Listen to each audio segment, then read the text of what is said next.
Debbie and I customarily do the podcast together on Friday, but here we are on Wednesday, a little earlier than usual because there's some issues we wanted to talk about. We've been talking about them at home, and we thought it'd be kind of fun to bring our conversation to the podcast.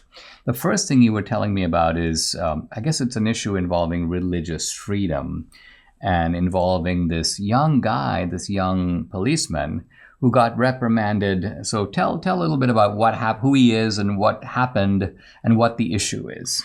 Well, before we do that, First Liberty, our friend Kelly Shackelford, founded this organization that defends people's First Amendment right for the free exercise clause of the First Amendment, which protects their religious liberty, their religious freedom. And it bans people from discriminating against them because of it. Well, particularly the state. The state, exactly, the state. Yeah. And so, or jobs, So in this particular case, this young man, his name is Jacob Kersey. He's 19 years old, police officer. First of all, I think he'd only been on the job a little while, maybe, 6 months or so. Not long. But he has a private Facebook page. And, that's the other thing is if you are a police officer, a firefighter, or whatever, you have a job that is a public job, you can have a private Facebook page. And he did.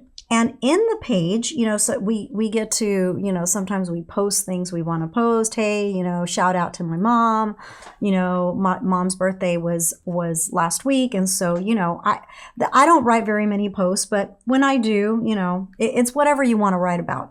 Well, he apparently wrote, marriage refers to Christ and the church. That's why there is no such thing as homosexual marriage. That's what he wrote on his Facebook page. And he probably didn't think much of it, except that he was, giving his biblical opinion of his conviction, right? His biblical conviction. And the following day, his supervisor called him and told him to take down the post. So, this was something that he was like shocked, first of all, it's my page, it's my private page. I'm not writing this on behalf of the police department. And this police department is in Georgia, I believe. Yeah, it's near Savannah. Yeah. Well, I find it interesting that they go on to say that it is, quote, the same thing as saying the N-word or F the homosexuals. And they said, quote, he could not post things like that and that his free speech was limited because, after all, he's a police officer. So I think a key point here is this is not a guy who is in the exercise of his police duties saying things like, you homosexuals don't deserve to be doing what you're doing. There's a distinction being made between his representing the police department and acting in his duties as a policeman and what he's saying on his private Facebook page. A whole different matter. So anyway, First Liberty is on the case, I'm happy to say. Yeah. So anyway, so he was placed on administrative leave while the city is investigating. And then about a week later, he received a letter saying that he would be terminated for any post on his private social media if any other statement or action could be perceived as offensive.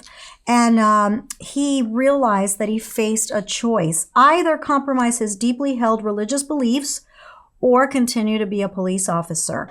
And so he had no choice but to resign because he chose his religious belief. And coming to what First Liberty's position on this, which I think is very sound, it's, look, government, and government here includes the police department. Let's remember that government here is used broadly to cover not just Congress, but all of government, by the way, federal government and state governments and institutions of the state, which obviously this would be a little bit more difficult to fight if it was a private organization, because then they would say we have every right to make our rules and he doesn't have to work here. But if you're working for a state entity, they have to follow the Constitution. So government shall pass no law restricting religious liberty or the freedom of exercise of religion, which is what he's exercising. He makes it more than clear that the reason he has his position on marriage is because of Christ, right? And because of the Bible. Because of the Bible, and so First Liberty goes on to say the idea that an employer can threaten to fire an employee for simply expressing a deeply held religious belief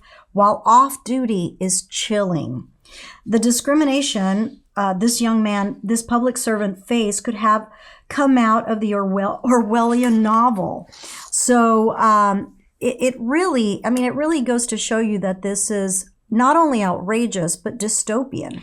Yeah, right? I mean, I think where the Orwell reference comes alive is the idea that, look, I mean, here's the police department sort of foraging through the Facebook posts of its employees, as if to say that you're not entitled to have any kind of a life that is outside the surveillance or scrutiny of your employers. I think that's the reason for the Orwellian reference, which is appropriate for that reason. Yeah, so we'll see how this goes, and we'll keep you informed. Maybe we'll even bring Kelly back on the podcast to talk about it, because this is really important, and I think that it's good to. And the good thing with First Liberty is they spot these cases and they immediately jump into them, because the idea is to stop these infringements even before they fully occur so that they can be prevented in the future.